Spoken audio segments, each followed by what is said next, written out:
Someone clap for her. Thank you very much. My name is Derek Morris. I'll refer to myself as Richard's brother. You guys know Richard, you may know Jenn in the back, you may not know any of us. About a year and a half ago, nearly 2 years ago, my brother and I sat down, and he works in that field of fitness and wellness. I'm an engineer, and I found that there's something fun about living a life of purpose and of working to help not only yourself, but of reaching out to others and pay it forward, per se. And we generated something called the BEST program that has a nice fourfold focus of a well-rounded individual or a life to lead that has a meaning and a purpose. We know that many have their own goals and their own things that they do in life, and we want to help and learn from you. We feel that this can have a great impact on many thousands, if not tens of thousands of people. And we're glad to see you here tonight and hope you'll spread the news for us. Now it's my chance to introduce my brother. Come on up, big, well, smaller, but older brother.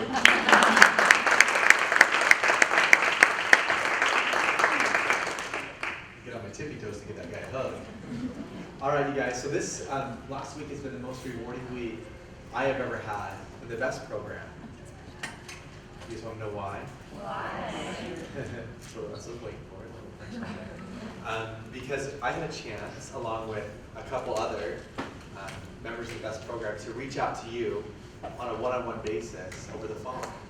I think I called about 30 of you. The rest of you were contacted by either my brother or Jenn. And it was so cool to get real with you about your goals and what you wanted to accomplish as far as your plaque's concerned, and really be, in a sense, your dream manager.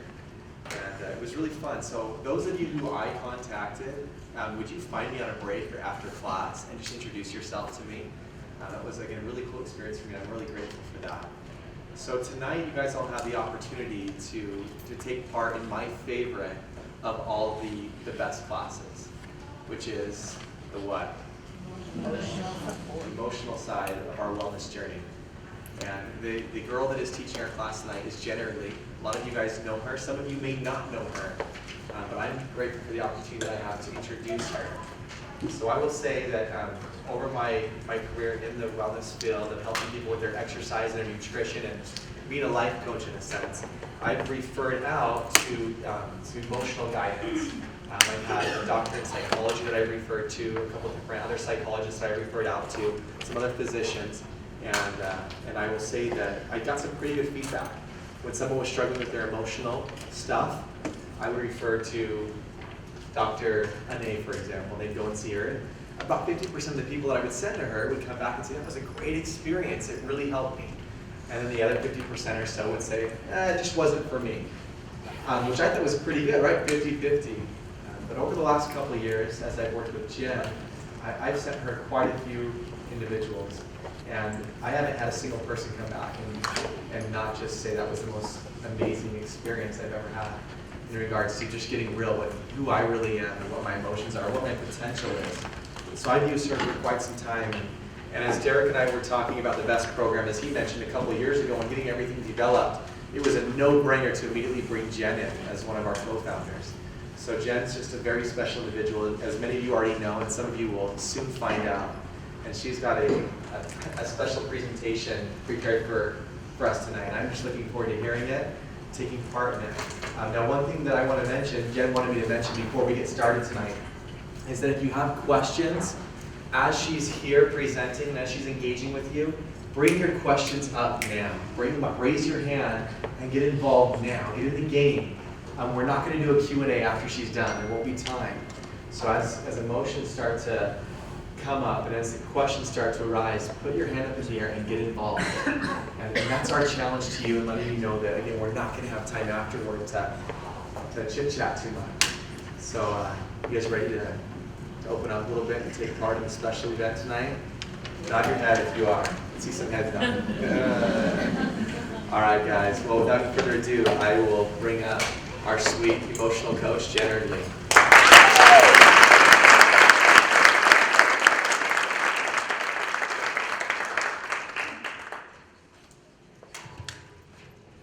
So let's take a minute. Everyone close your eyes.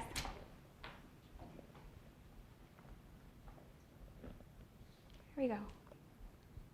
Before I tell you my story, before we start our class. We begin with eyes closed to allow you to hear the sound of my voice without seeing my face.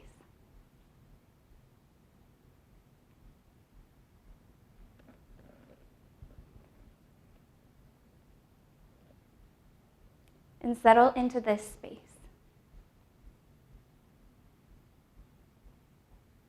We're going to have fun together tonight, but we're going to journey into the heart space.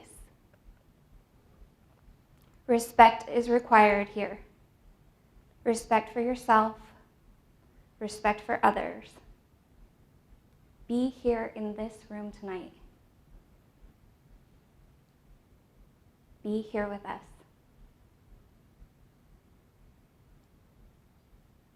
And when you're ready, you can slowly open your eyes.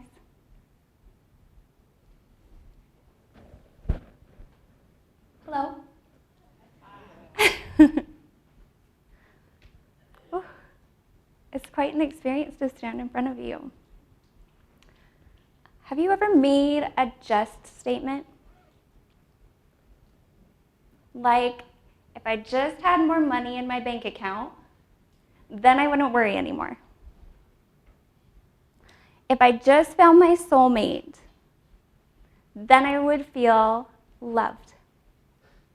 Well, my whole life, my just statement was, if I could just lose weight, then I'll be happy.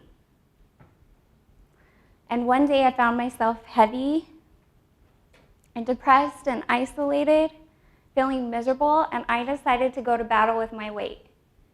And I lost 60 pounds.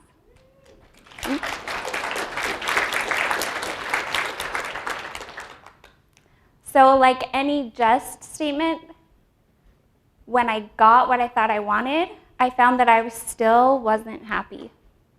It was kind of surprising. And actually, I found that I felt more vulnerable than ever. I'll never forget going to a family party after I lost a lot of weight. And I grew up in Utah. I have one of those big families. I think I have 47 cousins and 7 uncles and aunts on this side of the family and all their spouses, and grandma and grandpa. We show up at grandpa's house and everyone rushes at me and I felt attacked. Oh my gosh, you look so good. What are you doing? They wanted to know all the details of which diet I was doing. And I felt beat up by the end of that. Isn't that amazing? I really thought that's what I wanted. But what I didn't realize is that I had something called emotional obesity. I had a whole bunch of emotional garbage that I was carrying around with me, a whole bunch of mental garbage I was carrying around with me. And I kept fighting with my weight. It was a battle because of that emotional and mental garbage. So fast forward through a few years, lots of struggle, lots of isolating, because even though I'd lost the weight, I didn't want to go out. I didn't feel safe to be around people. Until one day I met a wonderful woman, and she is the life coach. And she used a technique called the process with me. And within 2 hours, I was transformed. And it lasted for maybe 2 weeks. I felt like a new person. But then it started wearing off and I had to go back to her. That garbage comes back. It's kind of like, comes back. I had pushed it away for a while and then it comes back to me. After 3 times, I remember driving in my car. Nothing special had happened that day. I was all by myself. And it wasn't that I'd lost another pound. It wasn't that I'd bought something new and pretty. But I started to feel really happy, like real joy. And it was coming from inside me for no reason.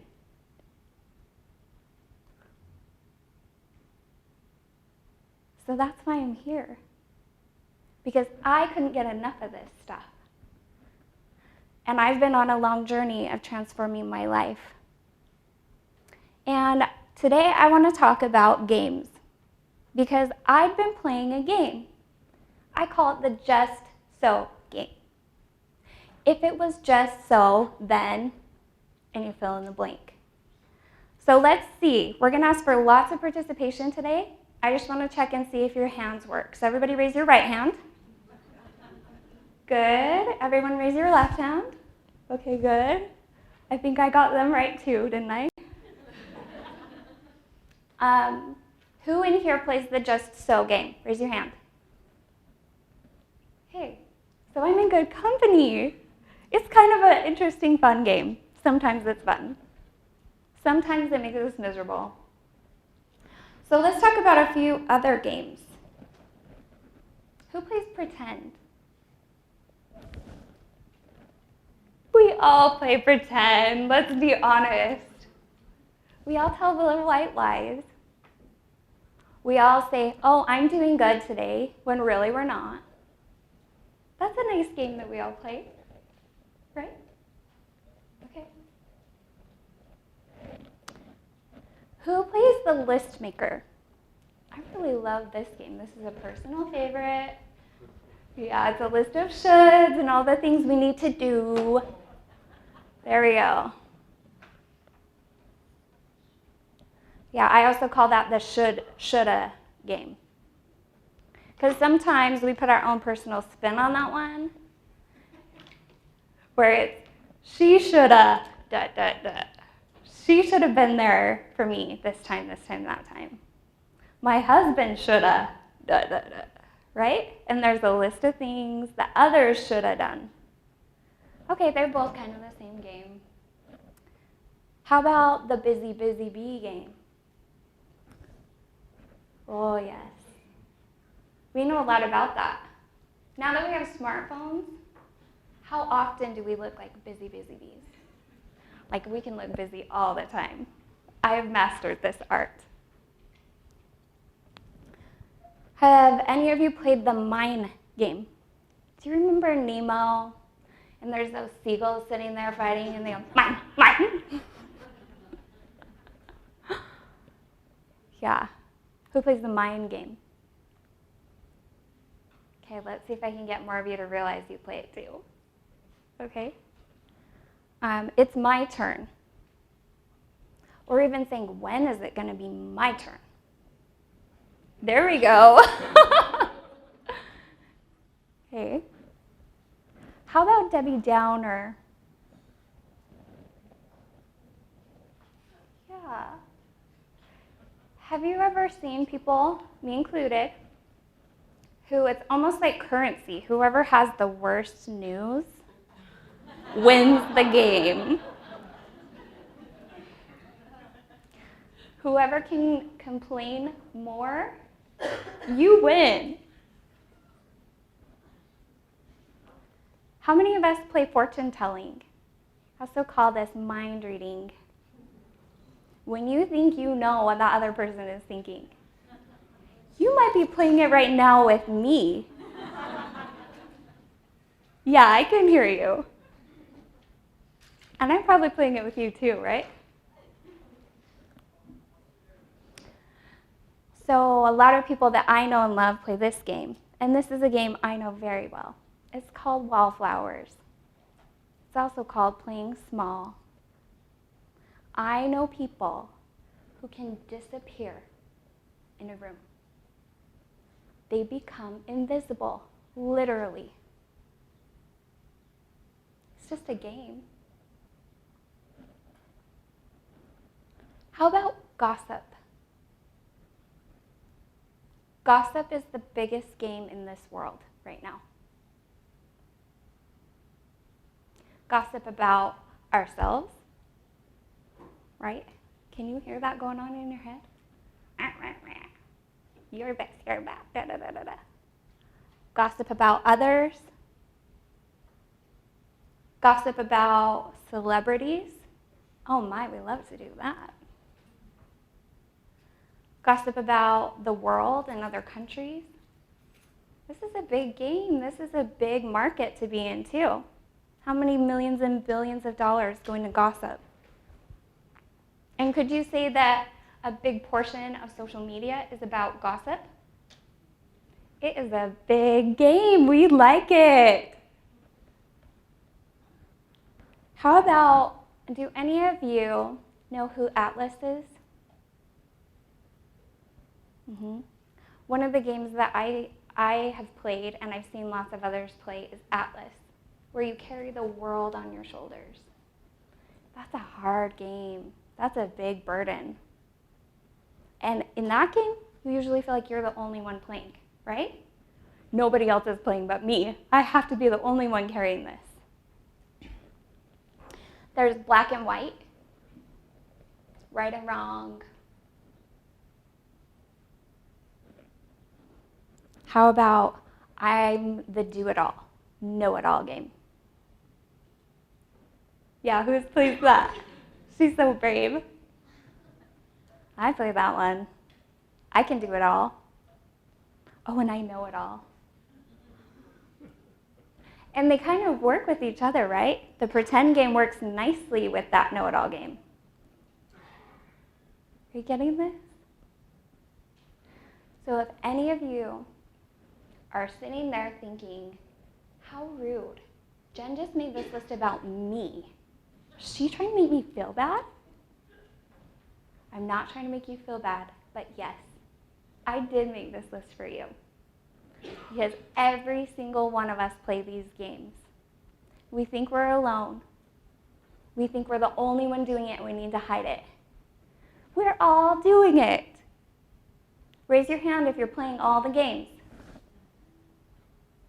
We put our own spin on it, right?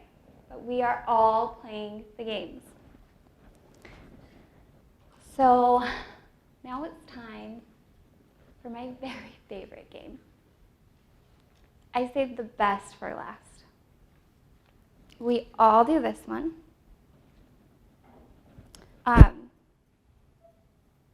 It's good for a single player. It's good for 2 players, multiplayers. This whole room could play it at the same time. The whole world could play it at the same time. It's called the blame game. And we're going to talk a little bit about that. But before we do, I want to share a little video with you.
So who are we playing these games with?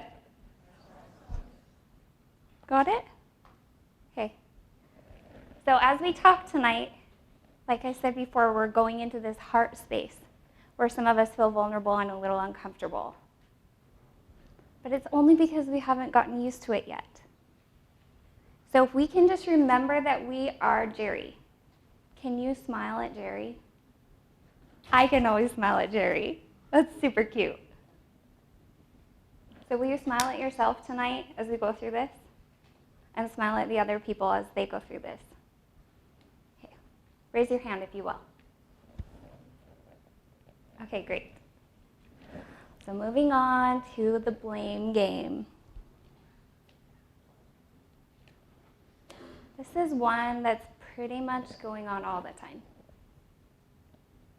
And here's how it sounds.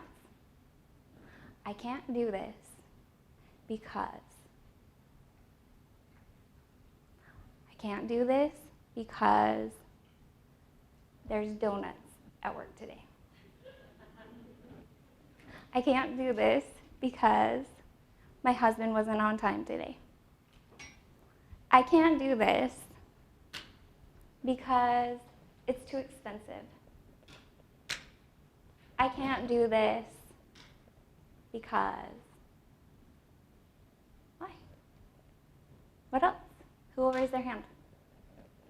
Yeah, who me? My kids take up my time. I can't do this because my kids take up my time. Yeah. Because my mom doesn't understand, she won't do it. I can't do this because mom doesn't understand, she won't buy the correct food. One more. Because I'm too fat. I can't do this because I'm too fat. Who in here relates to that one? I relate to that one today. I'm with you. Yes. Did you have one or you were just supporting her? Great, thanks. So we're going to get present to this blaming game because it's a bummer. Yeah? But first we need to know what it sounds like. So I want everyone to open their notebook and get out a piece of paper. And if you don't have a lined paper, will you please raise your hand and we will provide you with one.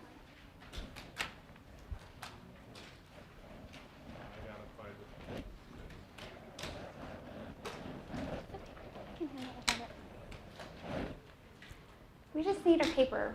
Will someone share? Thank you. That was the sharing game. I like that game.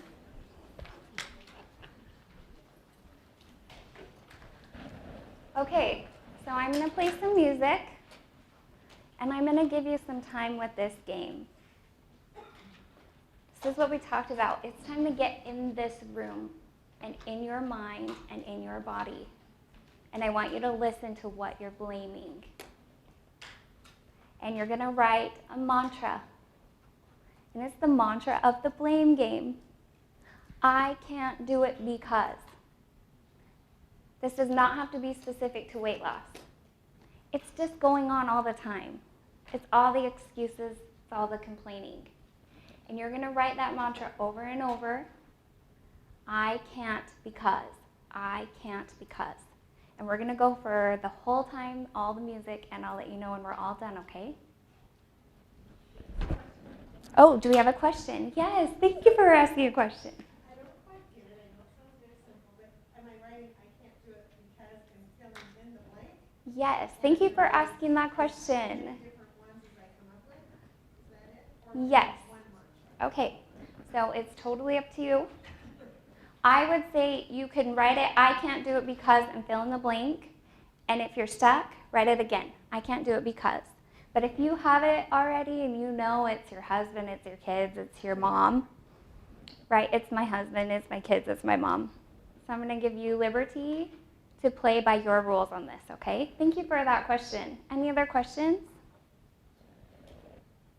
Okay, here we go. I can't do it because. So it's feeling a little thick and heavy in here. That's the blame game. Let me read you the rules that I see to this game. Blame consists of blaming others, blaming conditions, blaming your body, complaining, or any negativity that's purpose is to explain why you can't do it. If it's someone else's responsibility, it's not mine. If you can prove it's not your fault and it's not your responsibility, you win the blame game. Winner, right? Ding! But how does it feel to be in this game? How does it feel to get present to it? Very negative. It's heavy. This is heavy stuff. It impacts how we feel.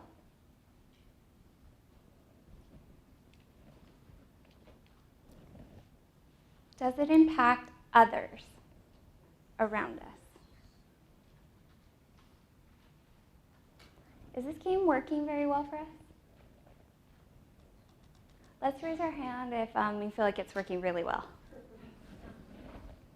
Oh! It's working well. What do you mean? He said yes for me inside. What do you mean? I mean, brings out the things that I need to be aware of, that you can see all day long that happen, where all that happens. Oh, what do you mean by that? Work now, anything, all those things fall into it, The blame. I just try to stay out of them, I try to lock myself out of it. Okay. Good. So, today we're going to play a few games together. We're going to do some sharing, and we need to be in a pair. So if you're sitting by yourself, let's have you scoot over, and you'll be paired here, pair. Okay, one last check. Everybody have your buddy? Okay. So I want you to look at your lovely list that you've made about the blame game.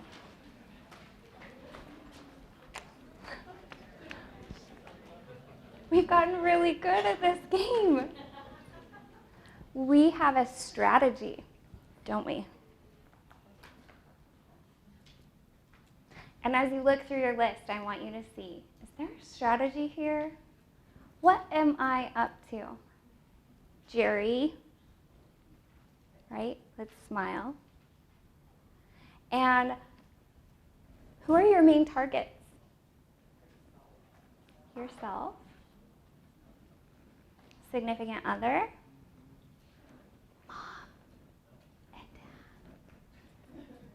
It's for sure their fault, right? Whether they were there or not there.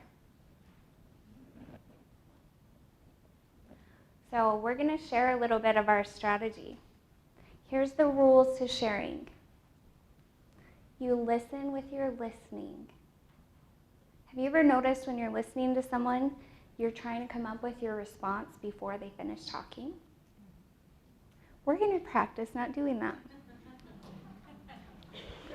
So we're going to practice giving them our full attention, because you are not going to respond with any words except 2. Thank you. You could add 2 more.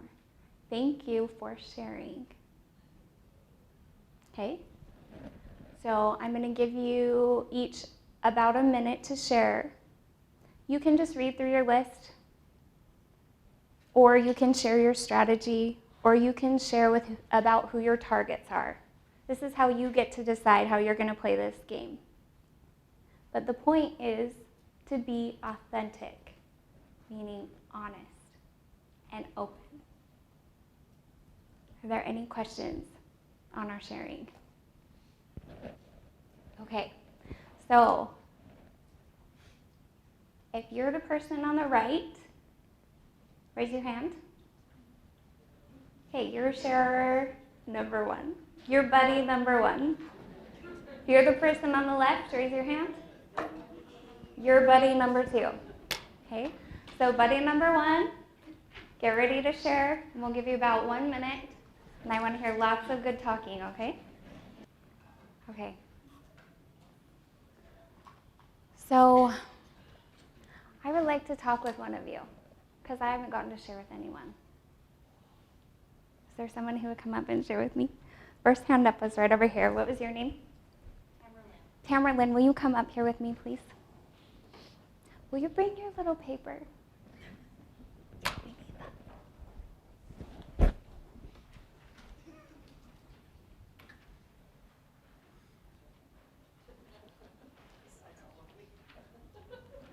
Tamerlyn's going for extra credit today. Hi, I'm How are Jen. you? We haven't met yet. No, we haven't. Okay, so would you share with me and everyone here? We'll just Sure. pretend they're not here. Mhm. It's just you and I having a little chat. Absolutely. Okay. No. Okay, and I'm going to have you speak into this microphone, okay? Mhm. Good. So what's your blame game all about? I want to hear it. Give me a strategy. Well, I thought that I just totally blamed myself until I read this. Wow. And what I found is that I'm I'm afraid. My strategy is to just be afraid. I think I'm a fraud, and I think if anybody knew the real me, they wouldn't like me. And I've spent most of my life feeling that way. So I put up a big front. So So who do you blame? I blame me. How do you blame you? Like, what's the complaining going on about you?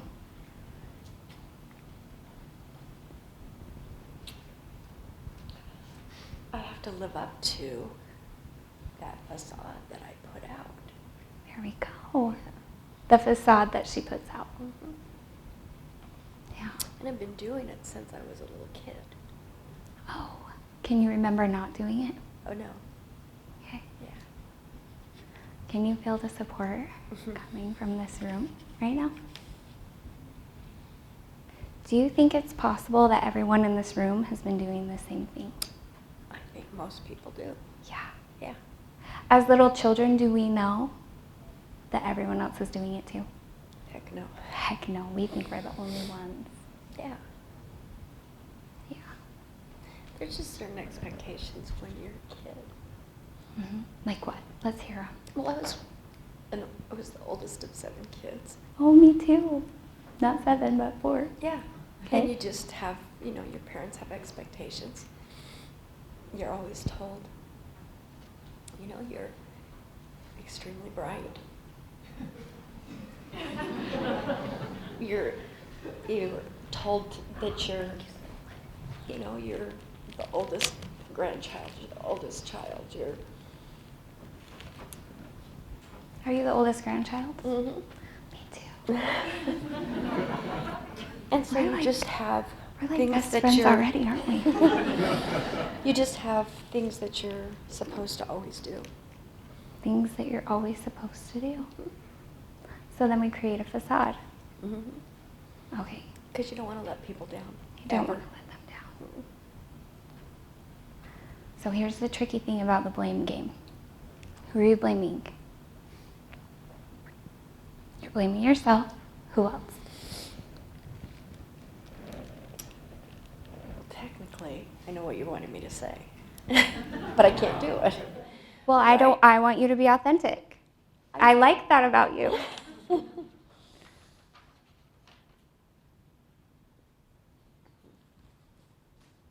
But here's where we change the game. Mm-hmm. We get honest. We get real. Because how many years have you been playing this game? 60? 60 years. Bless your soul. Yeah, I have a name for this game. I play this one too. Mm-hmm. So we're going to think of Jerry for a minute. Okay. We like Jerry, right? I love Jerry. I love Jerry too. We call this the imposter game. We feel like an imposter. Raise your hand if you've ever been afraid of being found out. Keep your hand up, please. Hey, this is for you to see all of them. And this is the sick joke about this game. So we think we're the only one. Okay, you can put your hands down. So who are you blaming?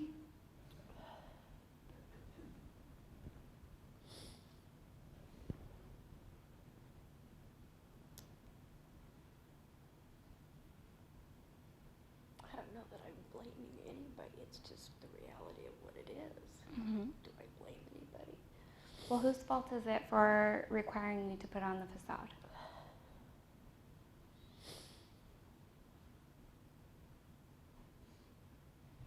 Wouldn't it just be mine? Shouldn't I have Maybe. been who I was from the start? There we go. Yeah, that's heavy. What about your birth order? Are you blaming your birth order? Oh, I loved being the oldest. Oh. I'm a bossy girl. Oh, she's bossy too. I liked being the oldest. Yeah. Okay. There are a lot of benefits of that. I get that. Okay, so we're blaming ourselves because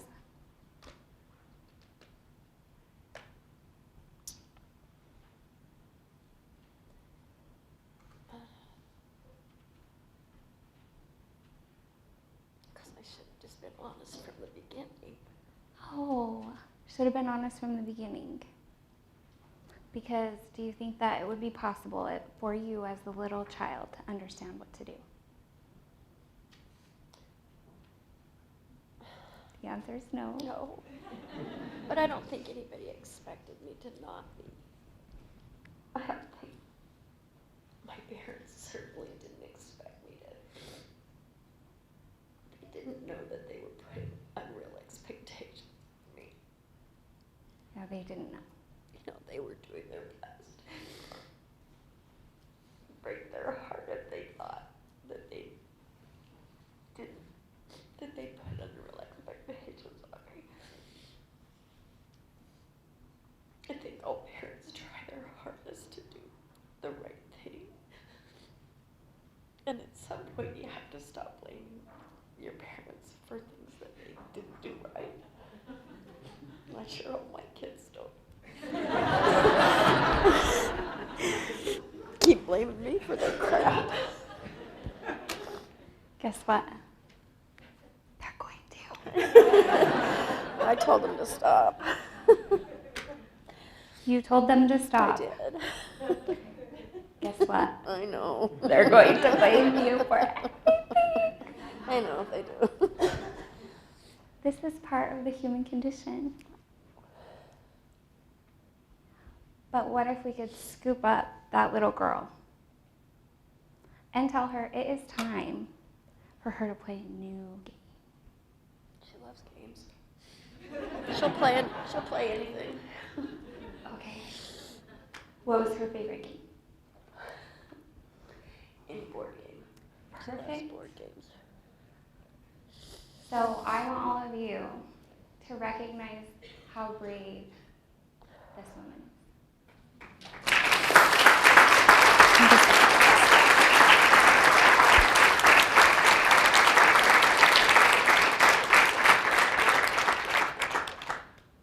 You were just our teacher. Thank you so much for your sharing. And we are going to talk for the rest of class about new games. And we don't even need to stress too much about the old games, because once we start playing the new ones, the bigger ones, those other ones are going to fall aside. So we're going to take a break. So let's get started with these fun games. Who's ready? Woo!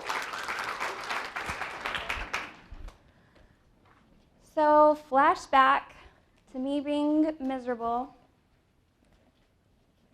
and a wonderful person named Richard Morris taught me a really fun game. And it's called mirror affirmations. So when I used to look in the mirror, I used to stand there and look for the worst things I could find. It would go something like this. Oh my gosh, your eyebrows are so bushy today. What? That one is shaped different than that one. Your hair's super frizzy. What are we going to do about this hair? That part's too big. That part's way too big. That part's too small. That part's lumpy.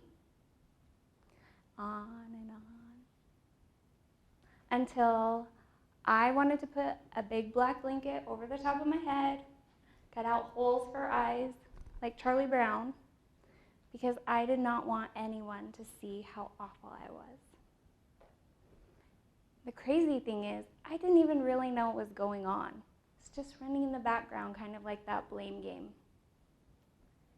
So the fun mirror affirmation game that Richard taught me has changed my life. And what we do is we look in the mirror, and just like this morning I saw this, looking at me, it said limitless. I said, I am limitless. And I looked in my own eyes. And then I said, hey, I like your eyebrows. And I usually start with how I look. And your body is getting strong. And you worked really hard today. And then I start to go a little deeper at some of the things that I've done that were good. I love the way you focused on your little girl, even though you were really busy. I love the way you gave your son a big hug and tried to be present for him, even though you were busy that day. And it goes on and on. The first time I tried doing this, I laughed. And I thought, oh my gosh, Richard Morris, you're having me do the Saturday Night Live skit from SNL, you know, Stuart Smalley. I'm good enough, I'm smart enough, and doggone it, people like me. Like, this is lame. But then after a while, I started to cry because I hadn't ever been that kind to myself. And then after a while longer, I started to get really happy, like kind of weird happy, like skipping around my house, cleaning with my kids, singing Sound of Music kind of happy. But I just didn't care because I felt so great. So you can imagine how excited I was when I found out that I am not the only one who does this. I'm not the only one who gets super psyched when I do my mirror affirmations. I found my friend named Jessica. Jessica has something like 13 million hits on YouTube. And I think of her as my mirror affirmation buddy, and I would like to share her with you. Look, I can be a shark. Now my whole house is great. I can do anything good. I like my school. I like anything. I like my dad. I like my cousins. I like my aunts. I like my Allisons. I like my moms. I like my sisters. I like my dad. I like my hair. I like my hair. I like my haircuts. I like my pajamas. I like my stuff. I like my rooms. I like my whole house. My whole house is great. I can do anything good. Yeah.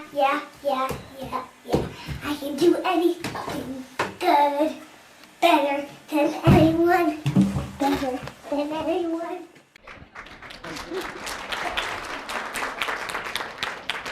I want to clap for her too. If I didn't have this mic, I would be clapping. What impact does a little girl like that have on the world? Is it because she's perfect? Is it because she does everything right? It's because she's honest. It's because she's loving herself.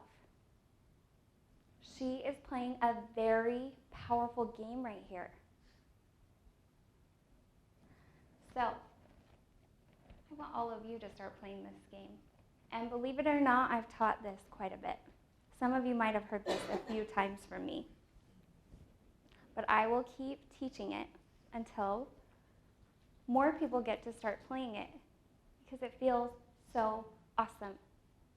And when you're playing mirror affirmation game, guess what you're not playing? The blame game. So I just gave you a new game. So we're going to take action right now. And at the bottom or on the other side of your paper, you can choose where you write this. I want you to pick one mirror affirmation that you're going to commit to doing. And you're going to decide, it's your game, not mine. I would challenge you to do it every day for a certain period of time, knowing that this is actually a very challenging practice. You have to keep working at it. It's kind of like a roller coaster. There's a level part, and then it's kind of hard for a while, but then it's super fun. But you have to practice, right? Just like any sport. So, I'm going to give you just a few minutes.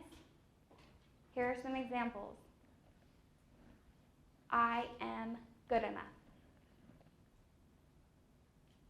I am lovable. I am without limits. I am gorgeous.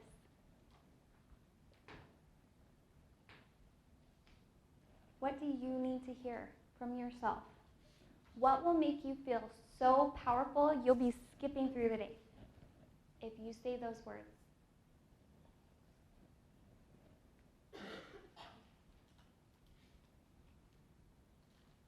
She said, I can do anything good. That's so cute. What if we all started saying, I can do anything good?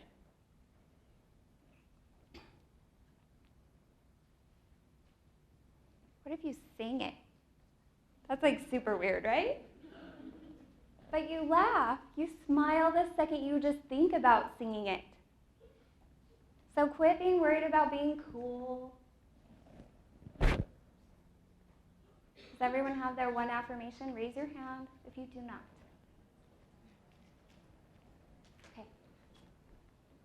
It's okay, you can take your time.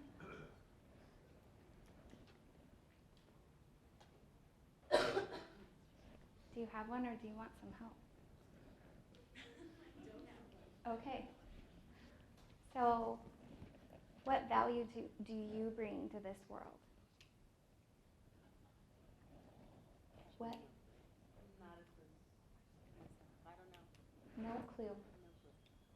What do you mean to the people who love you?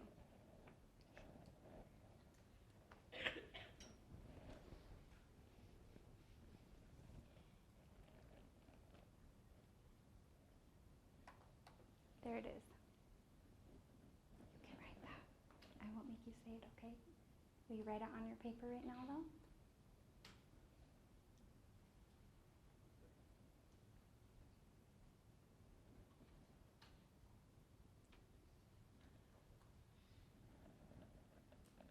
read it. I won't read it out loud. You can. It's fine. Will you point to me what you just wrote?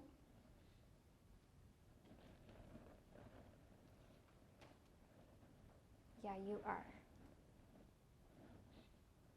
And that's why the tears, right? Because you can feel it. Thank you for sharing that with me. Okay, ready for some more games? We're going to talk next about dignity games.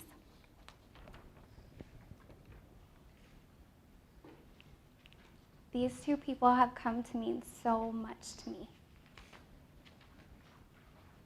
Who else in this room have they impacted?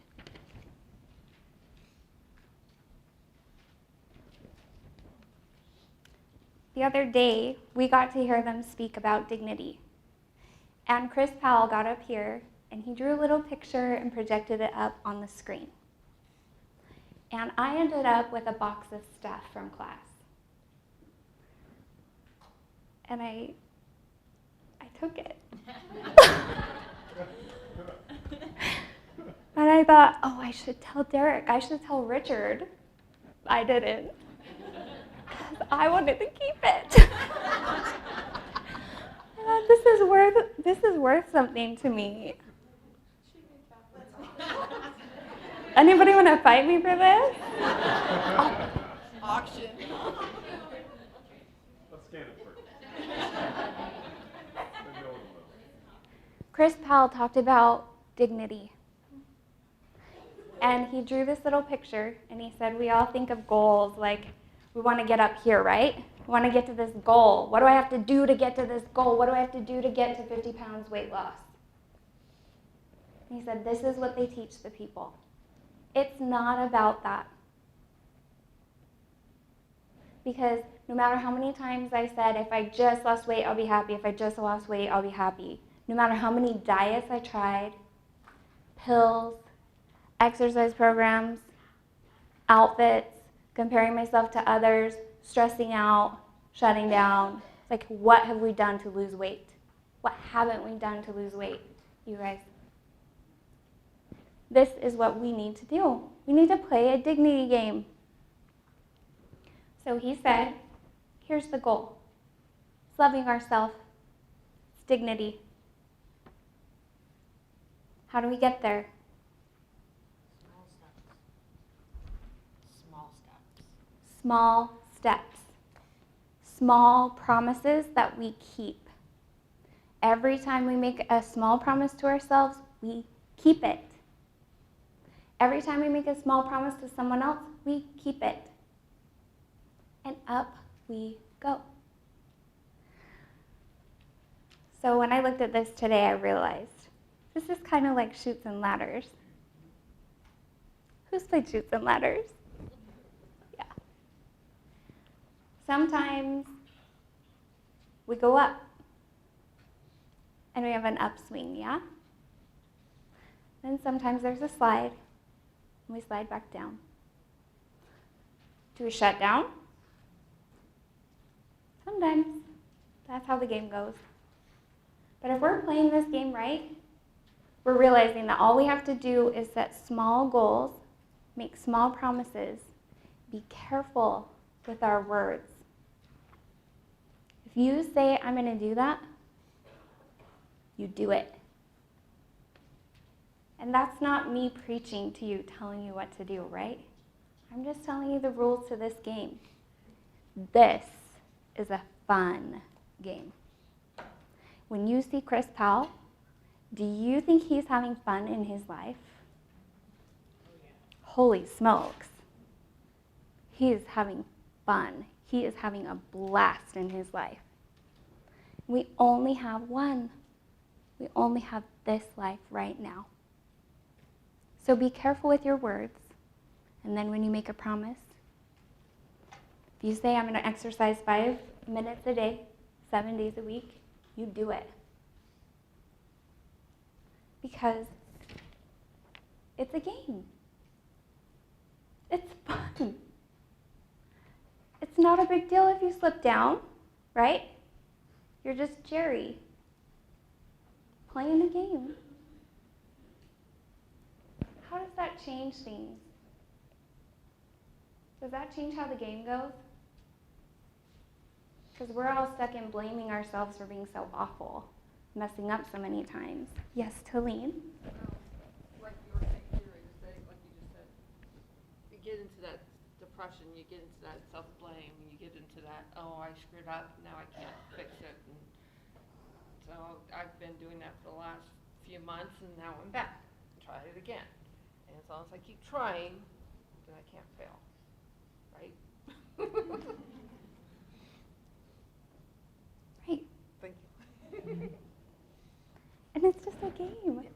I And like you that know idea. slides are kind of fun. I like the shoot from last idea. Like, let's lighten up here. Because I see smiling faces in this room right now. Thinking of it being a game, do you feel more capable of succeeding right now or when you're being super mean to yourself? Raise your hand and tell me. Right now. Because we are pushing a reset button on what it means to be a human.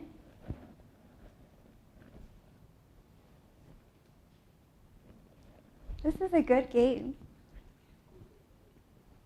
Who's going to raise their hand and say they want to play the dignity game? If not, no worries. I'm just giving you an opportunity to say you want to play it. I want to play it.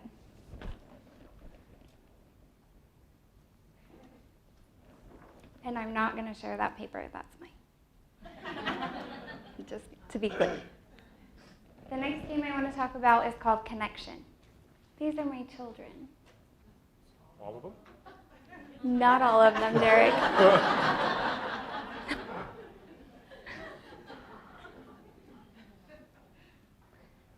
Just the little boy and the little girl right there. That's Jackson, he's 9, and Evie, she's 2. They're really fun. So what you don't realize is that we've already been playing this game. When I gave you a buddy and you started sharing, you were playing the connection game. Can I tell you a secret?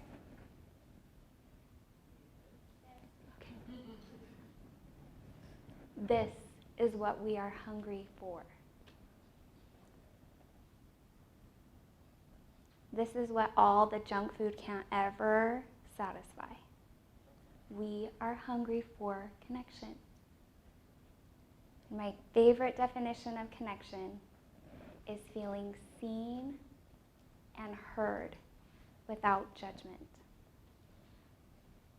And when you listened with your listening, and when you shared your heart with your buddy, you did that. Who could do it? Raise your hand. Who did it? You can do it. Why is it so hard? It doesn't have to be. So, will someone come up here and connect with me? Yes, Kat, come on up.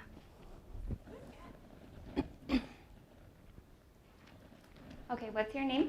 Kat. This is Kat. Hi, Kat.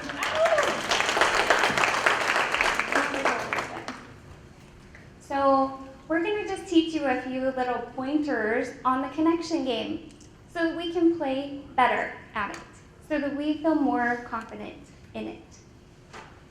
Because that is why we have created this program, for everyone to connect, to create connection. Okay, so first thing is, you introduce yourself, right? So we're going to practice. Hold on, we're going to do that. So I'm going to just show you one of the ways that we connect really well, okay? Hi, Kat, I'm Jen. Hi, Jen. I'm Kat. Nice to meet you. Nice to meet you. And I looked in her eyes. You have really pretty eyes. They're like a blue-green.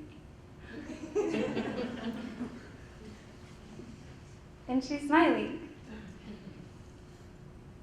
And I keep looking at her. And I'm going to tell you a secret. Another one. I'm thinking really warm, loving thoughts towards her right now. Can you feel that? Okay. Good. I know! And she's a okay, what? I'm a teacher, but this is really weird. What is weird about it? Tell me how you're feeling. Because I am with a bunch of fifth graders during the day, so it's different to be in front of people that are like my age and stuff. Wonderful. But you're being our teacher right now, aren't you? And you look in all these eyes. For a minute, it's going to get really weird.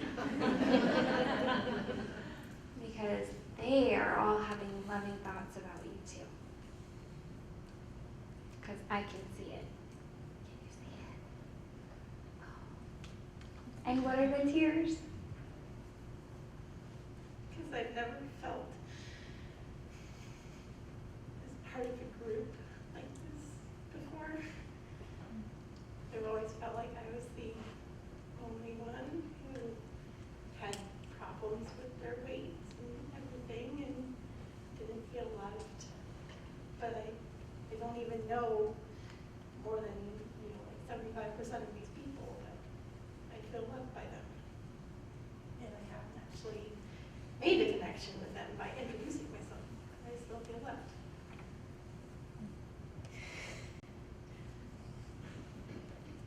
You just taught us something magical.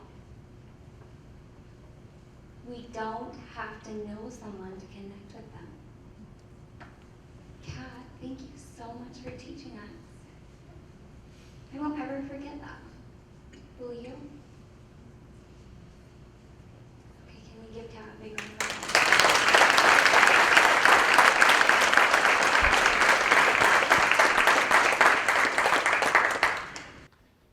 That was fun.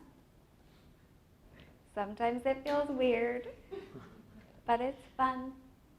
It gets easier as you practice. Thank you for being in our group. Okay, it's going to get weirder. Who's willing to get a little uncomfortable with me? Come on up here, my friends. Did you know that if you hug someone for 20 seconds,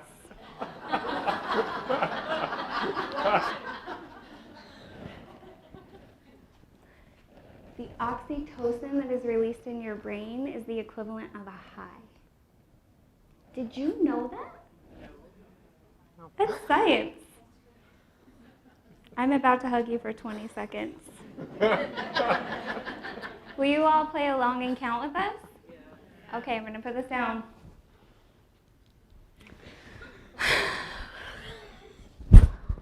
One, two, three.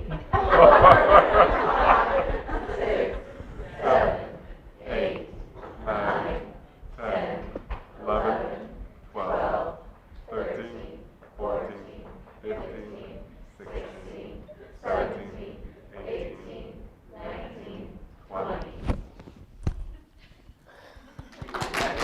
You're all good. Was that so bad, Nicole?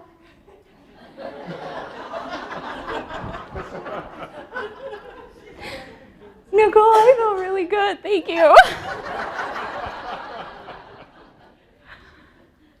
Thank you so much. Are you okay? All right. I've tried hugging people for 10 seconds and they don't know it. It's kind of weird. It makes people a little uncomfortable. They start pulling away and I'm like, no. I need my 10 seconds.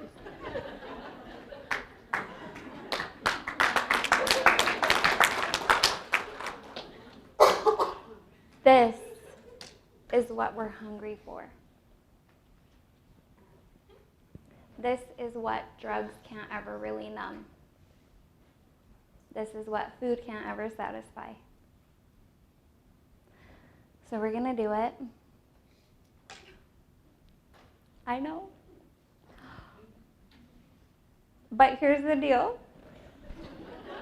I like you guys, and I realize you haven't been practicing this game yet.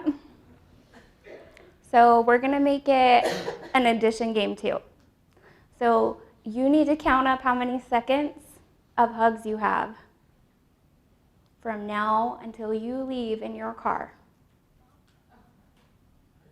You need it to add up to 20 seconds.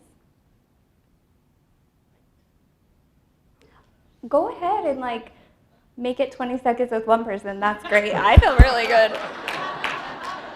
Thanks, Nicole. But if you're still getting used to it, you're going to just have to hug 10 people for 2 seconds. And we can still do mathematics and addition, right? So figure out how long can I stand to hug somebody. And then times it by how many people you need. Who's having fun right now? Okay, not all of us, that's okay. You will when you're all done.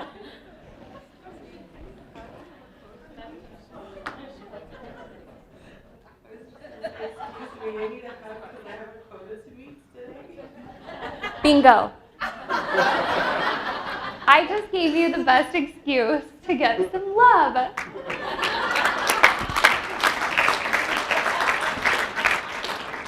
Jen told me I have to hug for 10 seconds. It's going to be awkward. Just do it. This is a fun game. There's one more game we're going to talk about. This game is not for the faint of heart, and I am not kidding. I love rugby. This is my favorite team, the All Blacks. They're from New Zealand. They're crazy. If you want to see some crazy guys, look up the haka and watch them do their war dance before they play a game. So the thing about rugby is the first time you see it, it doesn't make sense. It's like a big blob of a bunch of people fighting. And they run back and forth, and then sometimes they throw one guy up, and he looks kind of weird, popping up to get the ball. But I went to a game, and I started to learn how the game works. And the more I learned, the more elegant it appeared to me, and the more I loved it. So we're about to talk about accountability games. Now, if you choose, you can just shut this all out, because this is like for wizards.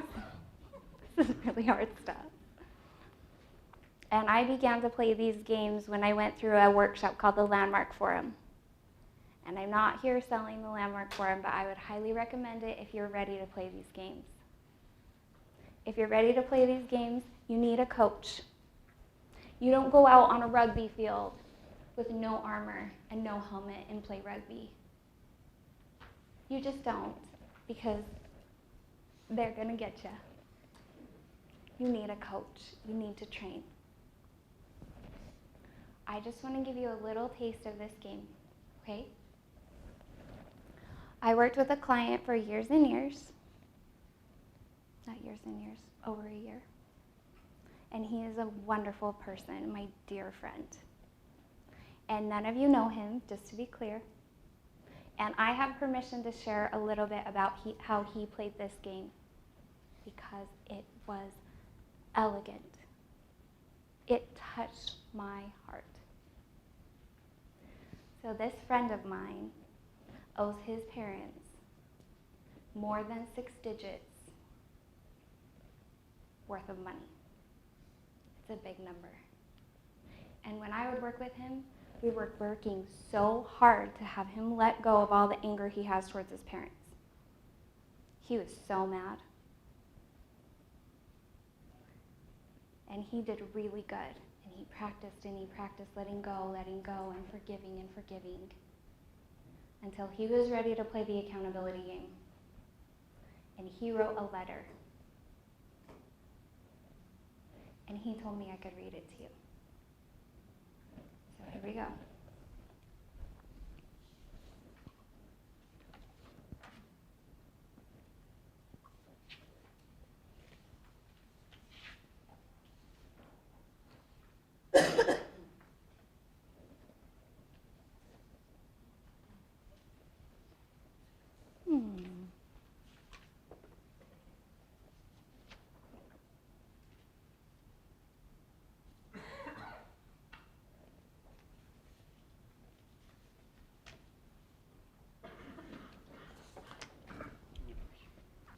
Okay, so I have the end of it. It began by apologizing to his mom and dad. Mom and Dad, I am so sorry. I have been blaming you for all the money I owe you. I've been telling myself the story that you're awful, that you should have never loaned the money to me. And he went on. And he apologized for not paying them and for blaming them so that he would never have to pay them back. Because that was his plan, and he didn't even know it. He got super accountable and so brave. At the end, I do have the end of it. It says, I hope I haven't caused too much friction between us. And now what I really need is to be able to stand up on my own 2 feet. I really hope you can accept my apology. And I see it for what it really is, a step forward to repair a damaged relationship. I know this can be fixed.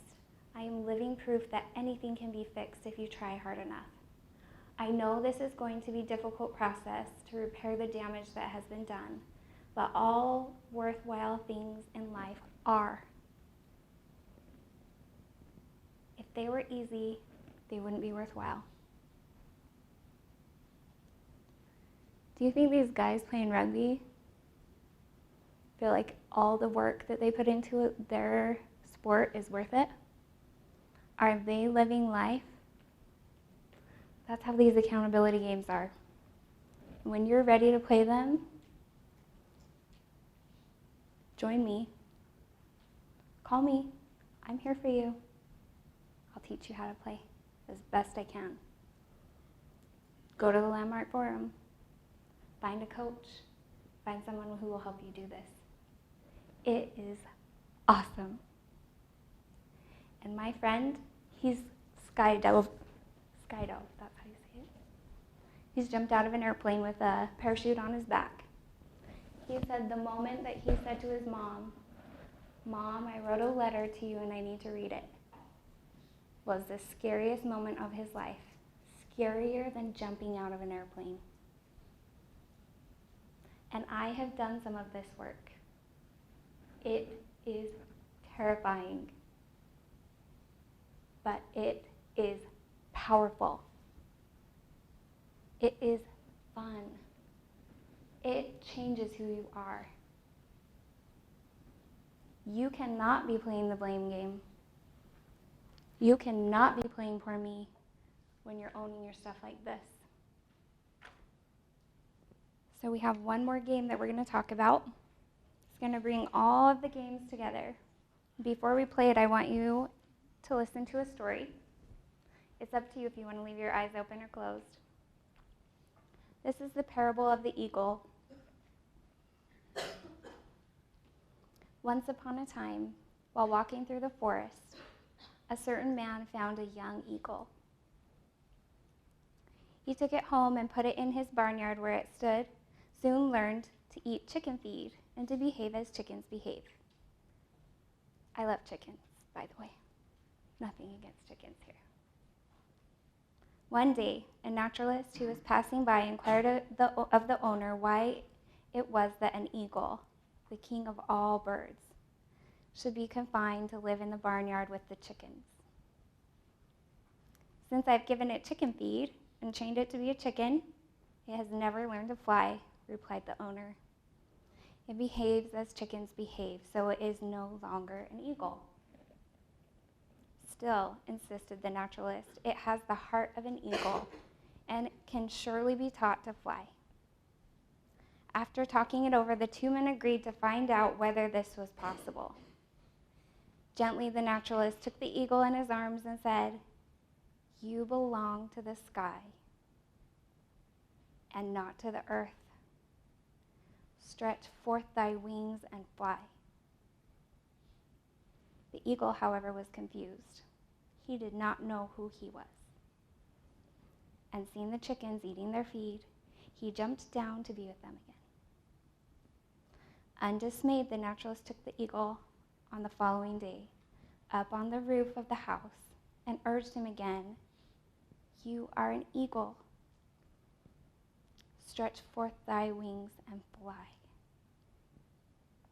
But the eagle was afraid of his unknown self and world and jumped down once more for the chicken feed. On the third day, the naturalist rose early and took the eagle out of the barnyard to a high mountain. There he held the king of birds high above him and encouraged him again, saying, "You are an eagle. You belong to the sky as well as the earth. Stretch forth thy wings now and fly." The eagle looked around, back towards the barnyard and up to the sky. Still, he did not fly. Then the naturalist lifted him straight toward the sun. And it happened that the eagle began to tremble, and slowly he stretched his wings. At last, with a triumphant cry, he soared away into the heavens. It may be that the eagle still remembers the chickens with nostalgia. It may be that occasionally he revisits the barnyard. But as far as anyone knows, he has never returned to lead the life of a chicken. He was an eagle, even though he had been kept and tamed as a chicken.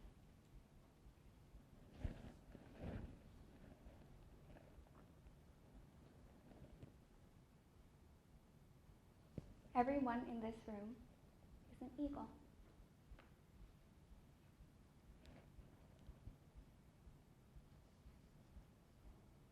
Sometimes it takes getting up on a cliff and having somebody push us a little bit before we learn to soar.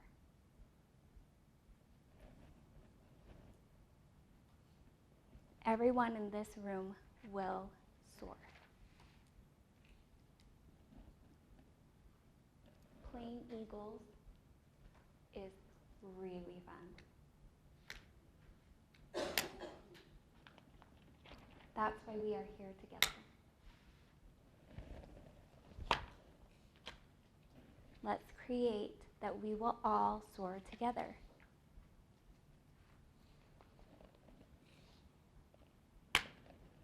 Through our best program. Through you showing up here tonight. I'm going to share some of the new rules we covered. I'm going to go kind of slow in case you want to write them down. These are the rules to the new game.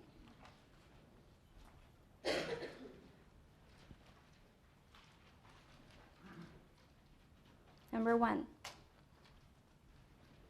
I do not gossip. I do not gossip about myself. I do not gossip about others.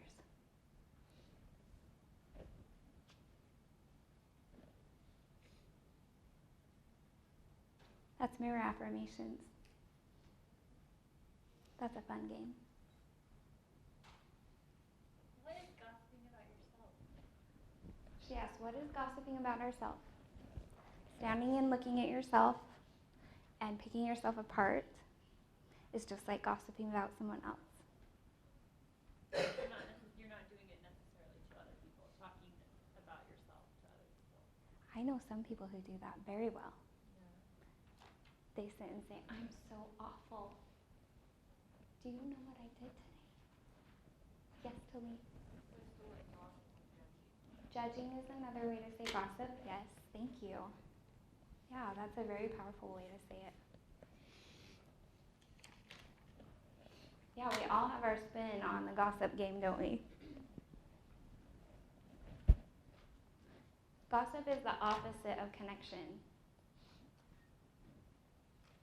So the definition we are going to share about connection is that it's feeling seen and heard without judgment. So anytime you judge yourself or others, and especially if you speak it, that's gossip.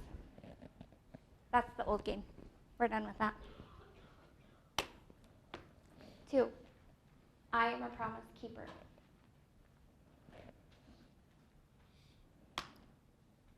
3,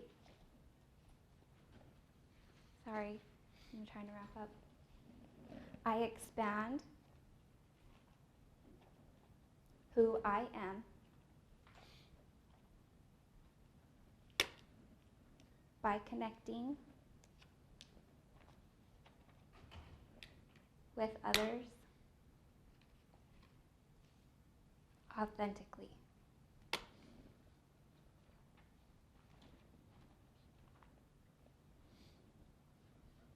Number 4, this one is a doozy. I am responsible for everything in my life. And if you want to argue with me about that later, we can have that conversation. We end with our eyes closed.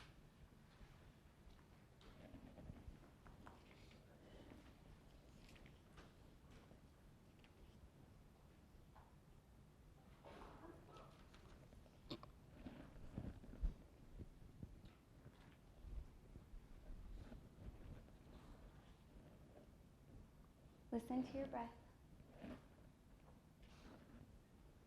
Remember Jerry and smile. Anytime you get frustrated with yourself or you experience a setback, remember Jerry and smile. Lighten up on yourself. Take a moment to reflect on how you're feeling. Oh, I have been touched by your stories. I am in awe of each of you. But remember, you are not your stories. You are not your games. You're just the one who's playing them. Remember playing as a little child. This is how we were meant to play. This is how to play the game of life. No fear, and choose to fly high. You can open your eyes. Thank you so much.